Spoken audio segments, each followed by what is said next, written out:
देखो, जिस घर में ये 3 चीज़ें रखी हैं, उस घर में भगवान की साक्षात कृपा होती है, पुरखे पूर्वजों का आशीर्वाद होता है और हमेशा उन्नति होती है, घर के सदस्यों में प्रेम होता है। लेकिन ये 3 चीज़ें अक्सर लोगों के घरों में मिलती नहीं हैं। जानते सभी हैं लेकिन मानते नहीं हैं। कौन सी हैं 3 चीज़ें? ध्यान से सुनिए। सबसे पहली चीज़ है कि घर के ईशान कोण में बेल पत्र का पौधा जिसके नीचे छोटे से शिवलिंग स्थापित हों और प्रतिदिन वो शिवलिंग के ऊपर जल समर्पित किया जाए।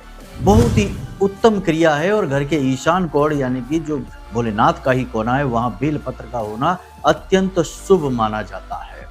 दूसरा कि घर का जो नैऋत्य कोण है यानी कि घर का जो पश्चिम और जो दक्षिण के बीच में जो कोना बनता है उस कोने में कामधेनु गाय को स्थापित कर देना, पूजा पाठ नहीं करना, केवल स्थापित कर देना और उसे प्रतिदिन साफ सुथरा करना, धूल मिट्टी उसके ऊपर ना जमने देना।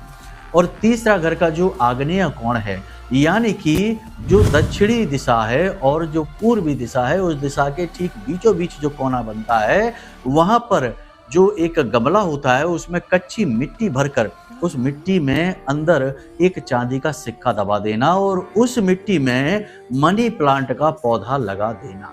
जिन घरों में ये 3 चीजें हैं 100% वहां बरकत होगी, धन संपत्ति होगी, प्रेम होगा और ईश्वर की दिव्य कृपा और आशीर्वाद भी होगा। ठीक है।